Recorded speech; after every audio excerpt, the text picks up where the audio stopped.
What happened years ago with the black people and the white people was nothing to do with me. I wasn't there. I didn't fight the battles with the white people and the black people. It's a black government. It's a black country. They don't want white people here. That's what I think.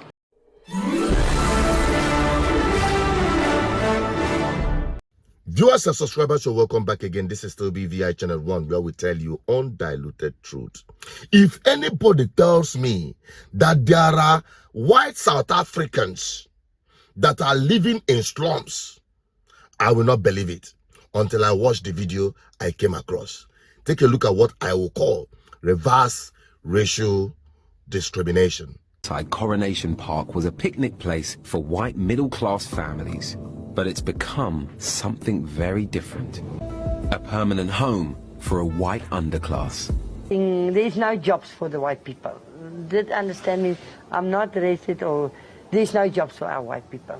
You know what? If that's what I say, and I say it today, if our fathers and our fathers, the fathers treated black people like normal people and didn't let them work like slaves and treat them like dogs, maybe it would be different today. That's the way it's life. Because it's time now for us to pay for what our fathers did. And there's nothing you can do about that. What happened years ago with the black people and the white people was nothing to do with me. I wasn't there. I didn't fight the battles with the white people and the black people. Most white people learned black people the things they know today, especially in my company as well. And at the end, they walk out, get a better job with my knowledge, and we sit in the shithole where we are today. It's a black government, it's a black country. They don't want white people here. That's what I think. The conditions of these camps are horrific. The reason why the people end up in these situations or in these camps is because of the broad-based black economic empowerment law, which states that you cannot employ a white person. The white minority men are not getting employment because of these laws, the affirmative action laws. More blacks are being employed and more whites are losing their jobs and in losing their homes, and in the end up in these squatter camps. The government refuses to assist these people. They feel that because of the apartheid area they do not deserve. I feel that the discrimination against these children are unfair. They were born in a supposedly free and fair South Africa. It's reverse apartheid in my opinion. It's a direct reverse apartheid. Sorry, but it's the truth. It's the truth. It's getting the job. The white people is staying behind. First the black and then the white, and that is the truth. Good. Why did I say it is a reverse racial discrimination? To the whites. Because before now we always believe and see that, oh, it is only the black South Africans that are being, subjected to this kind of treatment. Before or during the apartheid regime, this is the order of the day. I will never believe that there is a white South African that is living in slums.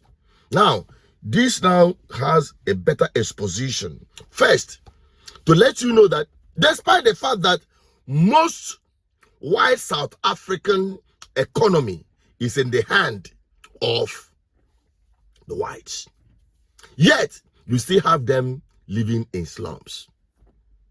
The same thing is also happening in Nigeria. Remember, the northern Nigeria has held power and in control of the resources of Nigeria for God knows how long.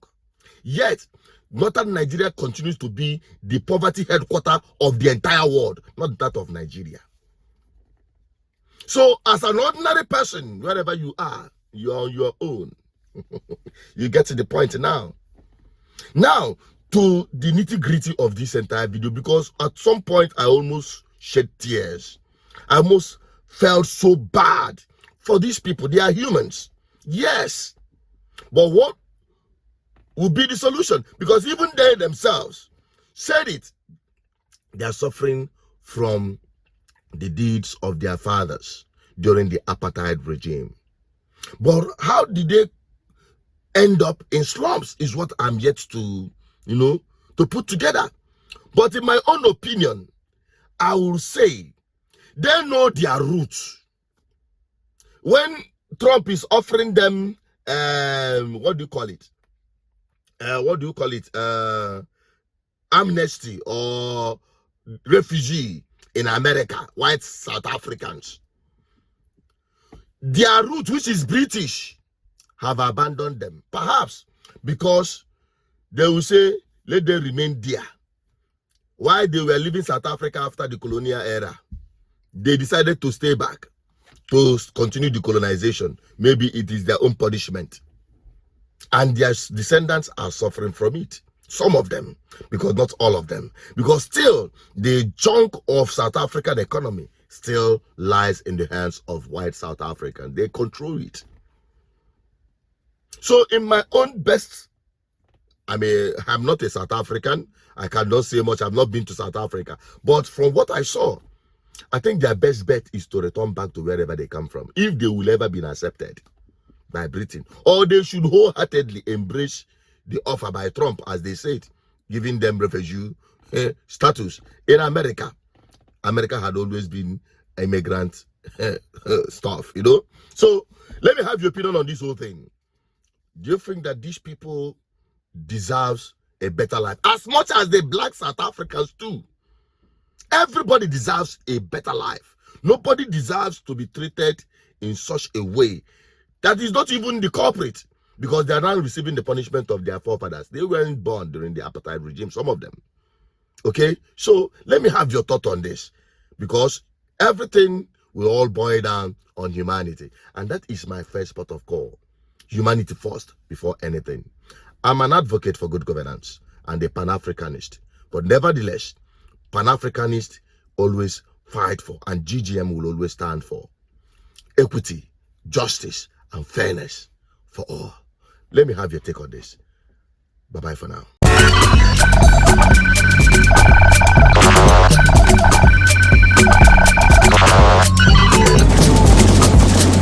GGM, uniting the people for good governance.